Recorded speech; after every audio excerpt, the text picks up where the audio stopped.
Kinben Book 6, Chapter 92. Napangiti na lang si Ricky nang marating ang daanan na makikita ang kanyang room dahil sa labas ng pinto nila ay makikitang naroon sina Coach Isaiah. Nasa labas din sina Maki at Carlo. Mula naman sa kabilang kwarto sa may pinto ay makikita nga sina Mover at Tristan. Patay, gaano katagal ba akong nawala? Anong oras na ba? Tanong na nga lang ni Ricky sa sarili na agad na pinunasan ng basang-basa niyang towel ang kanyang mukha na pawisan pa rin kung pagmamasdan. Makikita nga ring basang-basa ang kanyang suot na damit dahil nga ito sa laro na ginawa nila ni Steve Chua sa rooftop. Naiwan pa niya ang kanyang phone at sigurado siyang alam na ni na Coach Isaiah na hindi pa siya bumabalik. Huminga nga ng malalim si Ricky at tatanggapin na naman daw niya muli ang sermon sa kanya ng ama ni Andrea. Sa paglakad nga niya at sa paglikha ng tunog ng kanyang bawat pagyapak ng sapato sa sahig ay doon na nga napalingon ang mga taong nasa labas ng kanilang rooms. Isang matalas na tingin kaagad ang sumilay sa mga mata ni Isaiah habang sina Carlo at Maki naman ay napangiti na lang ng pilit. Makikita nga rin ang pagsenyas ni na Maki sa mga nasa loob na sina Larry, Baron at Dre na bigla na lang humiga at nagtalokbong ng kumot. Maririnig na nga rin kaagad ang paghilik ni Larry Dizon at napaseryoso na nga lang sina Baron at Dre sa kanilang isip dahil sa pangyayaring iyon. Ang husay talaga ng babalo na ito, tulog ka agad. Nasabi na nga lang ni Baron na kahit nakapikit ay alerto pa rin ang pandinig sa mga maririnig niya mula sa labas ng kanilang room. Saan ka na naman galing, Mr. Mendez? Seryosong tanongan ni Isaiah kay Ricky na makikita pa ang paghinga ng malalim at pagngiti ng napipilitan. Kitang-kita nga ni na Maki ang pawisang si Ricky at alam na kaagad nila ang ginawa nito kung bakit ito nawala.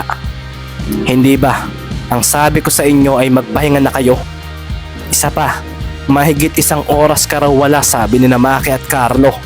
Seryosong wika nga ni Isaiah at sina Mover at Tristan naman ay napatingin na lang kay Ricky. Halatang naglaro pa ang isang ito. Ang kulit talaga ng kapatid mo, Richard. Nasabi na nga lang ni Tristan sa sarili. Sorry po, coach. Sabi na nga lang ni Ricky na agad na napayuko. Makikita ngang tila nahiya ito at si Maki naman ay napahinga ng malalim para kumuha ng lakas ng loob sa kanyang sasabihin. Baka coach dinamdam ni Ricky ang pagkatalo natin. Sabi nga ni Maki at nang marinig ito ni Isaiah, parang hindi pa rin siya magiging kumbinsido sa rason na iyon. Kahit pa, natalo naman tayo as a team.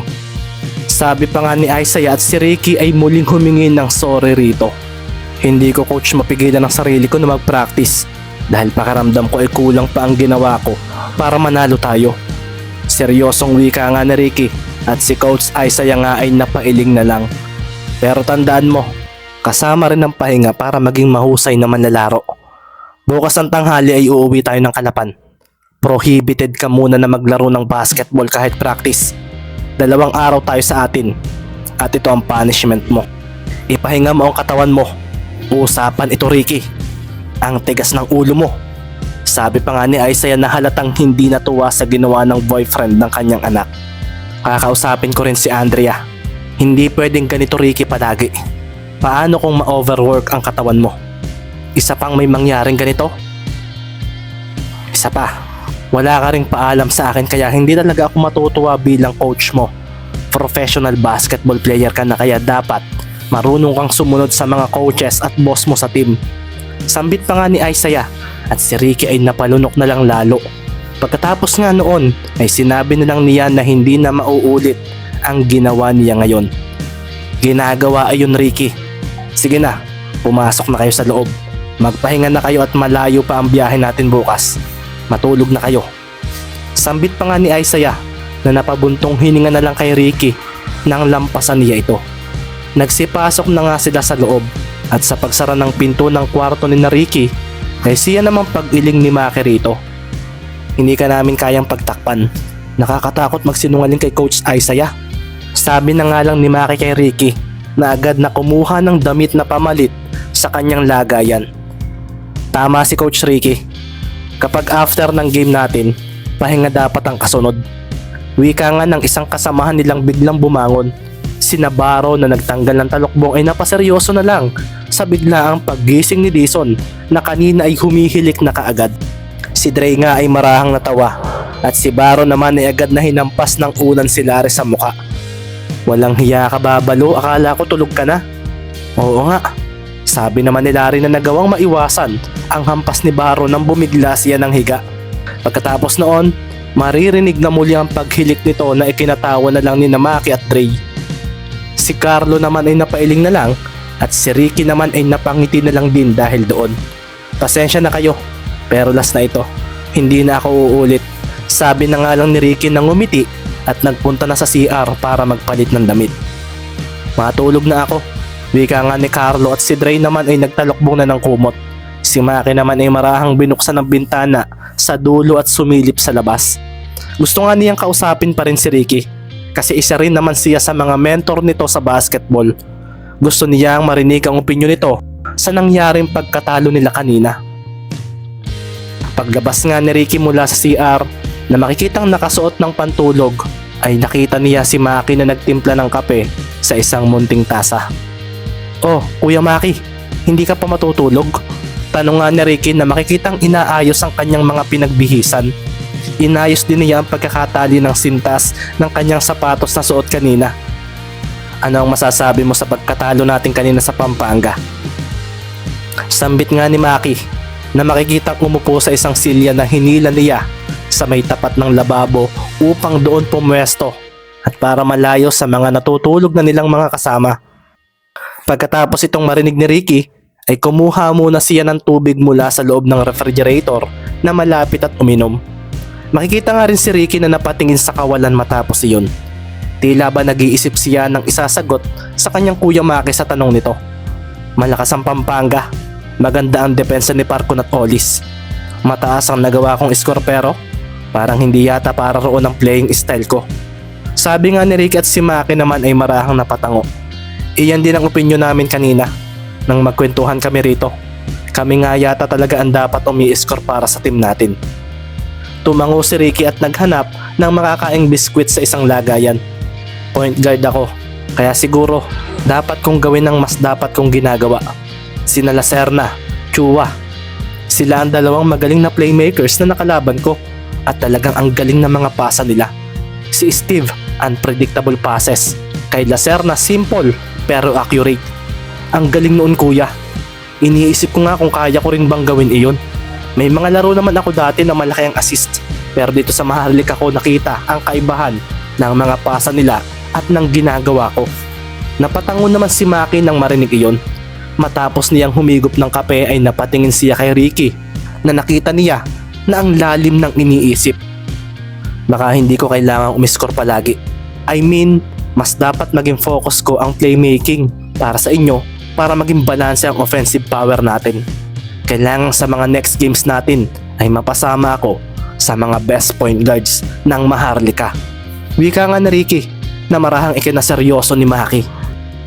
Napangiti si Maki dahil may gusto na namang gawin si Ricky at kapag ganitong mga pagkakataon ay mas lalo itong nagiging magaling sa loob ng court.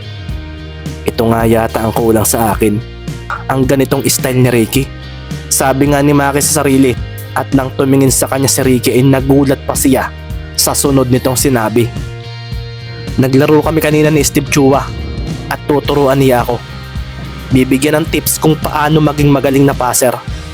Seryoso? Bulalas ni Maki. Oo kuya, bakit? Wala. Kalaban natin si Chua kaya bakit sa kanya ka lalapit? Bakit hindi ka kay Sir Jason halimbawa? Ginagawa ko na iyan kuya kay Sir Jason. Pero nakita ko ang laro ni Chua at alam kong pagdating sa passing at playmaking ay mas magaling siya sa akin. Ayos nga kuya kasi pumayag siya. Akala ko ay hindi. Napangiting wika pa nga ni Ricky at si Maki ay hindi makapaniwala sa ginawang ito ni Ricky.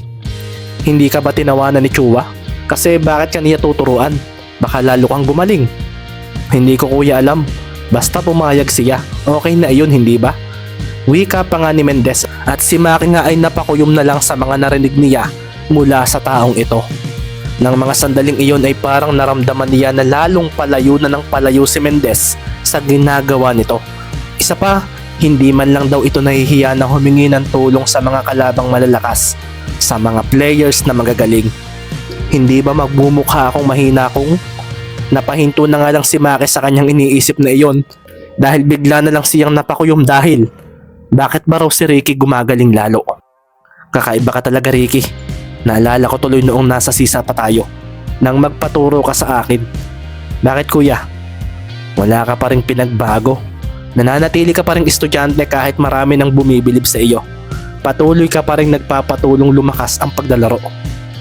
Pero ako, papahinang wika nga ni Maki at si Ricky naman ay marahang napangiti nang makita ang ekspresyon ng kanyang kuya. Kuya, kapag umalis na ako sa team natin, kasi alam mo naman siguro na malayo pa ang gusto kong marating, seryosong wika nga ni Ricky. Gusto ko kuyang ibalik mo si Silent Mamba sa loob ng court. Iyong mas magaling at mas malakas. Ano man ang maging resulta ng season nating ito sa Maharlika, alam ko kuya, hindi ka matutuloy sa sinasabi mong pag-alis. Dagdag pa nga ni Ricky na ikinakuyom na naman ni Maki Romero. Sira ulo ka talaga, Ricky. Ano na lang ang sasabihin ng ate mo sa akin?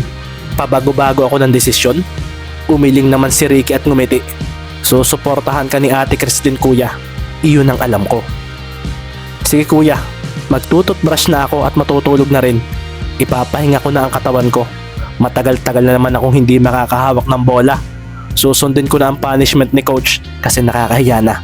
May pagtawa pang wika ni Ricky at si Maki naman ay napatango na lang. Salamat Ricky. Biglang wika nga ni Maki na ikinalingon naman sa kanya ni Ricky na papasok na sa loob ng CR na may dalang toothbrush. Para saan kuya? Wala. Sige na, at ako ay maglilinis na rin para matulog. Sagot naman agad ni Maki Romero na napangiti na lang dahil bigla niyang naalala ang unang pagsali ni Ricky noon sa Sisa basketball team. Gumaling ang paglalaro nito, pero ito pa rin daw ang taong iyon. Ang isang hindi inaasahang manlalaro na bigla na lang ipinaramdam sa kanila ang tunay na saya ng paglalaro ng basketball. Kaya ko bang gawin ang ginagawa niya? Naitanong na nga lang ni Maki sa kanyang sarili.